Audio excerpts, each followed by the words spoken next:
ಕೇಂದ್ರದಿಂದ ಮೆಟ್ರೋ ದರ ಏರಿಕೆ ಎಂಬ ರಾಜ್ಯ ಸರ್ಕಾರದ ಆರೋಪ ವಿಚಾರವಾಗಿ ರಾಮನಗರದಲ್ಲಿ ಸಂಸದ ಡಾಕ್ಟರ್ ಮಂಜುನಾಥ್ ಸುದ್ದಿಗೋಷ್ಠಿ ನಡೆಸಿ ಮಾತನಾಡಿದರು. ಮೆಟ್ರೋ ಎಕ್ಸಿಕ್ಯೂಷನ್ ಮಾತ್ರ ಕೇಂದ್ರ ಸರ್ಕಾರದ್ದು, ಅದರ ಬಳಿಕ ಸಂಪೂರ್ಣ ನಿರ್ವಹಣೆ ರಾಜ್ಯ ಸರ್ಕಾರದ್ದು. ಬಿಎಂಆರ್ಸಿಎಲ್ ಪ್ರಪೋಸಲ್ ಬಳಿಕ ದರ ಏರಿಕೆಯಾಗಿದೆ. ಈ ಬೆಲೆ ಏರಿಕೆ ವಾಪಸ್ ಪಡೆಯಬೇಕು. ದರ ನಿಗದಿ ಬಗ್ಗೆ ನಿರ್ಧರಿಸೋಕೆ ಒಂದು ಕಮಿಟಿ ಇದೆ. ಆ ಕಮಿಟಿಗೆ ರಾಜ್ಯ ಸರ್ಕಾರ ಪ್ರಪೋಸಲ್ ಕಳಿಸಿರೋದಕ್ಕೆ ದರ ಏರಿಕೆಯಾಗಿದೆ.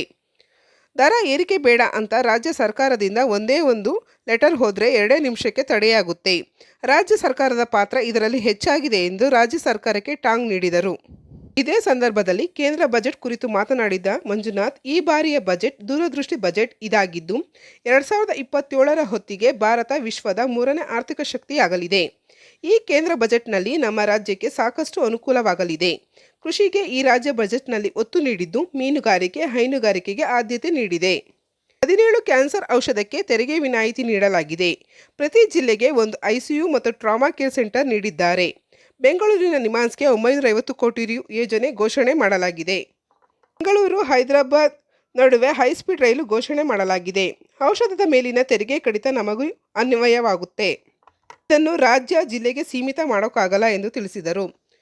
ಮೇಕೆದಾಟು ಯೋಜನೆಗೆ ಕೇಂದ್ರ ಅನುದಾನ ನೀಡದ ವಿಚಾರವಾಗಿ ಮಾತನಾಡಿದ ಅವರು, ಮೇಕೆದಾಟು ಡಿಪಿಆರ್ಗೆ ಕೋರ್ಟ್ ಸೂಚನೆ ನೀಡಿದೆ. ಈಗ ಡಿಪಿಆರ್ ಸಿದ್ಧತೆ ಮಾಡಲಾಗ್ತಿದೆ. ಕೂಡ ಈ ಬಗ್ಗೆ ಹಲವು ಬಾರಿ ಕೇಂದ್ರ ಸರ್ಕಾರಕ್ಕೆ ಒತ್ತಡ ಹೇರುವ ಕೆಲಸ ಮಾಡ್ತಿದ್ದೇವೆ ಎಂದರು. ನಾವು ಭಾನುವಾರ ಈ ಪತ್ರಿಕಾಗೋಷ್ಠಿಯನ್ನ ನಾವು ಕರೆದಿದ್ದೇವೆ. ಇದರ ಮೂಲ ಉದ್ದೇಶ ಏನು ಅಂದ್ರೆ, ಇದೇ ಫೆಬ್ರವರಿ 1ನೇ ತಾರೀಕು ನಮ್ಮ ವಿತ್ತ ಸಚಿವರಾದಂತಹ ನಿರ್ಮಲಾ ಸೀತಾರಾಮನ್ ಅವರು 2026-2027ನೇ ಬಜೆಟ್ ಅನ್ನ ಮಂಡಿಸಿದ್ದಾರೆ. ಸೊ ಇದರ ಪ್ರಮುಖ ಅಂಶಗಳನ್ನ ನಾವು ಜಿಲ್ಲಾ ಮಟ್ಟದಲ್ಲಿ ನಾವು ಸಾರ್ವಜನಿಕರಿಗೆ ನಾವು ಮಾಧ್ಯಮದ ಮೂಲಕ ತಿಳಿಸಬೇಕು ಅನ್ನೋ ಉದ್ದೇಶದಿಂದ ನಾವು ಕರೆದಿದ್ದೇವೆ. ಅಲ್ಲ, ಈ ಪ್ರೊಸೀಜರ್ ಹೇಳ್ಬಿಡ್ಲಾ ಹೇಗಾಗುತ್ತೆ ಅಂತ. ಅದು ಈ ಮೆಟ್ರೋ ದರ ಯಾವ ರೀತಿ, ಈಗ ಮೆಟ್ರೋ ಎಕ್ಸಿಕ್ಯೂಷನ್ ಇರೋ ತನಕ ಅದು ಕಂಪ್ಲೀಟ್ ಕೇಂದ್ರ ಸರ್ಕಾರದ ಜವಾಬ್ದಾರಿ. ಏನ್ ಹೇಳಿ,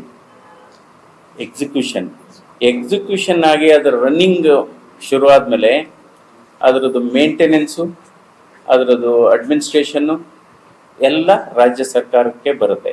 ಒಂದು BMRCL ಬೋರ್ಡ್ ಅಂತಿದೆ. BMRCL ಬೋರ್ಡಲ್ಲಿ 10 ಜನ ಇದ್ದಾರೆ. ಆ 10 ಜನದಲ್ಲಿ 5 ಜನ ರಾಜ್ಯದ ಆಫೀಸರ್ಸು, ಇನ್ನು 5 ಜನ ಕೇಂದ್ರದ ಆಫೀಸರ್ಸ್ ಇದ್ದಾರೆ.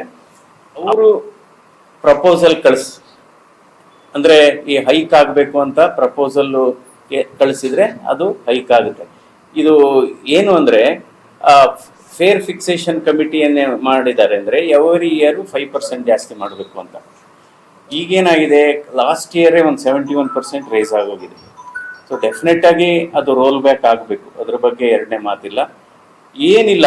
ನಮ್ಮ ರಾಜ್ಯ ಸರ್ಕಾರದಿಂದ ಒಂದೇ ಒಂದು ಲೆಟರ್ ಬೈ ಫ್ಯಾಕ್ಸೋ ಅಥವಾ ಮೇಲೋ ನಾವು ಇದು ಈ ಬೋರ್ಡ್ ಏನಿದೆ, BMRCL ಬೋರ್ಡ್ ಏನಿದೆ, ಇದನ್ನ ಹೋಲ್ಡ್ ಮಾಡಿ ಅಂತ ಒಂದು ಲೆಟರ್ ಹೋದ್ರೆ 2 ನಿಮಿಷಕ್ಕೆ ಹೋಲ್ಡ್ ಆಗುತ್ತೆ.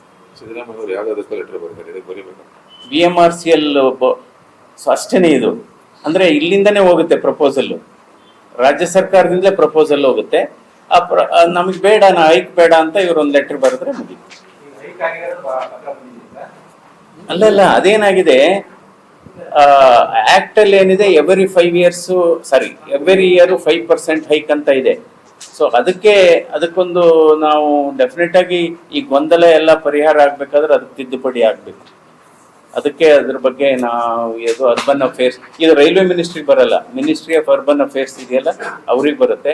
ಸೊ ಅದರಿಂದ ಈ ರಾಜ್ಯ ಸರ್ಕಾರದಿಂದ ನಮ್ಗೆ ಹೈಕ್ ಬೇಡ ಅಂತ ಒಂದು ಪತ್ರ ಬರೆದ್ರೆ ಅದು ಹೈಕ್ ನಿಲ್ಲುತ್ತೆ.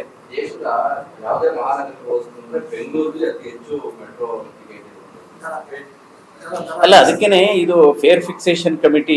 ಈ ಫೇರ್ ಫಿಕ್ಸೇಷನ್ ಕಮಿಟಿನಲ್ಲೂ 3 ಜನ ಇದ್ದಾರೆ.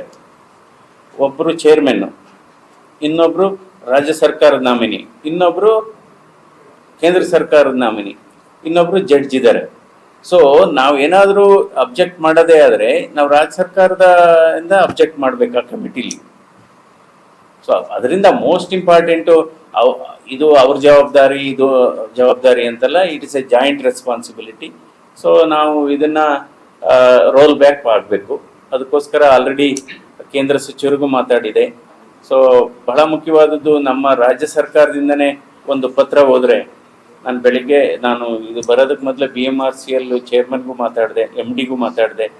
ಸೊ ಸಿಂಪಲ್ಲು, ನಮಗೆ ಇದು ಈ ದರ ಏರಿಕೆ, ಈ ಮೆಟ್ರೋ ದರ ಏರಿಕೆ 2026ಕ್ಕೆ ನಾವು ಬೇಡ ಅಂತ ಒಂದು ಲೆಟ್ರ್ ಹೋದ್ರೆ. ನಂತರ ಎರಡನೇದು, ಆರೋಗ್ಯ ಕ್ಷೇತ್ರಕ್ಕೆ ಸುಮಾರು 17 ಕ್ಯಾನ್ಸರ್ ಔಷಧಗಳಿಗೆ ಕಸ್ಟಮ್ಸ್ ಡ್ಯೂಟಿಯಿಂದ ಸಂಪೂರ್ಣವಾಗಿ ಅದನ್ನ ವೇವ್ ಆಫ್ ಮಾಡಿದ್ದಾರೆ. ಅದು ನಾನು ಕೂಡ ಇದ್ರ ಬಗ್ಗೆ ಪಾರ್ಲಿಮೆಂಟ್ ಅಲ್ಲಿ ಮಾತಾಡಿದ್ದೆ. ಅದನ್ನ 2-3 ಬಾರಿ ನಾನು ಹಣಕಾಸು ಸಚಿವರನ್ನ ಭೇಟಿ ಮಾಡಿದ್ದೆ. ಈ 17 ಕ್ಯಾನ್ಸರ್ ಡ್ರಗ್ಸ್ಗೆ, ಇಮ್ಯುನೋಥೆರಪಿ ಕ್ಯಾನ್ಸರ್ ಔಷಧಕ್ಕೆ ಕಸ್ಟಮ್ಸ್ ಸುಂಕವನ್ನ ನೀವು ವಿನಾಯಿತಿ ಮಾಡಬೇಕು ಅಂತ ಅದಕ್ಕೆ ಸ್ಪಂದಿಸಿದ್ದಾರೆ. ಅದರಿಂದ ನಾನು ವೈಯಕ್ತಿಕವಾಗಿ ಅವರನ್ನ ಇವತ್ತು ಇಡೀ ದೇಶಾದ್ಯಂತ, ಯಾಕೆಂದ್ರೆ ಕ್ಯಾನ್ಸರ್ ಚಿಕಿತ್ಸೆ ಬಹಳ ಇವತ್ತು ದುಬಾರಿಯಾಗಿದೆ. ಅದರಿಂದ ಕಸ್ಟಮ್ಸ್ ಡ್ಯೂಟಿ, ಇಮ್ಯುನೋಥೆರಪಿ ಡ್ರಗ್ಸ್ ಅಂದ್ರೆ ನಾವೆಲ್ಲ ಆಮದು ಮಾಡ್ಕೊಂತೀವಿ, ಅದ್ರ ಮೇಲೆ ತುಂಬಾ ಜಾಸ್ತಿ, ಅದರಿಂದ ಇವತ್ತು ಬಹಳ ಅನುಕೂಲ ಆಗುತ್ತೆ. ಅದೇ ರೀತಿ ವೈಯಕ್ತಿಕವಾಗಿ ನೀವೇನಾದ್ರೂ ಔಷಧಿಗಳನ್ನ ತರಿಸ್ಕೊಳ್ಳೋದಾದ್ರೆ ಹೊರದೇಶದಿಂದ, ಅದಕ್ಕೂ ಕೂಡ ಎಕ್ಸಂಪ್ಷನ್ ಕೊಟ್ಟಿದ್ದಾರೆ. ಸೊ ಅದು ಎರಡನೇದು.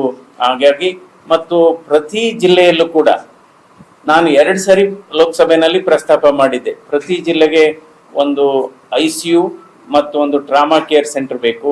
ಅದೇ ರೀತಿ ಇದು 17 ಕ್ಯಾನ್ಸರ್ ಔಷಧಗಳಿಗೆ ಇದು ಮುಕ್ತಿ ಕೊಡಬೇಕು, ವಿನಾಯಿತಿ ಕೊಡಬೇಕು ಅಂತ.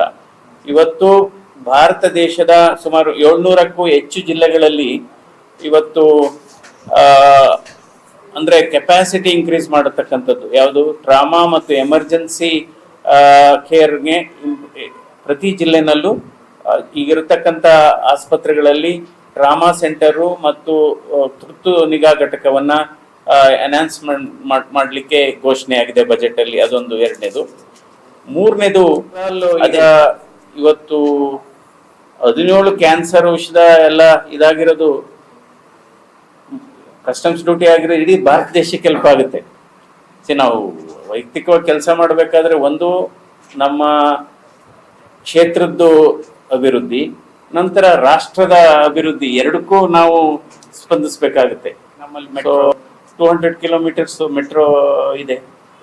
ಸೊ ಅದು ಕಂಪ್ಲೀಟ್ ಆಗ್ಬೇಕಾದ್ರೆ 3 to 4 years ಬೇಕಲ್ಲ.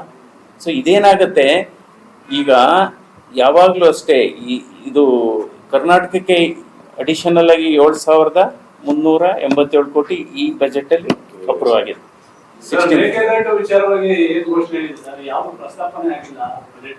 ಬಜೆಟ್ ಅಲ್ಲಿ ಇದೆಲ್ಲ DPR ಆಗ್ತಾ ಇದೆ, ಅದು ಬಜೆಟ್ ಅಲ್ಲಿ ಬರಲ್ಲ. DPR ಗೆ ಈಗ ಸುಪ್ರೀಂ ಕೋರ್ಟ್ ಪರ್ಮಿಷನ್ ಕೊಟ್ಟಿದ್ದಾರೆ ಮಾಡಿ ಅಂತ.